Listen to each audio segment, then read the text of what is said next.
اگر فرض رو بر این بگیریم که انسان روزی که بر روی کره زمین پیدا شده روز اول ژانویه بوده، یعنی همون ساعت 12:01 اول سال، و الان فرض کنید 31 دسامبر، یعنی ما 1 سال تمام از عمر انسان بر روی کره زمین گذشته، یعنی 1 سال.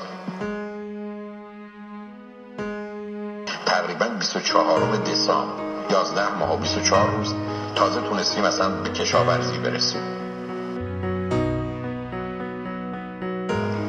یه چیزی نزدیک 28 دسامبر اصلا ماجرای شهرنشینی و اون مفهوم فرهنگ و تمدنی که میشناسیم به وجود آمده. حضرت مسیح در ساعت 9 صبح روز 31 دسامبر متولد شدن. حضرت محمد در روز ساعت 12 ظهر. کریستوف کلمب امریکا رو در ساعت 9 روز 31 دسامبر کشف کرده. تمام اختراعات و اکتشافات دنیا از ساعت 10 تا 12 شب 31 دسامبر صورت گرفته. ما الان ساعت 12 شب، ما اگر فقط 5 تا 10 دقیقه خودمون و دیگران رو نابود نکنیم، این فرصت به ما داده بشه، همه چیز رو درست خواهیم کرد.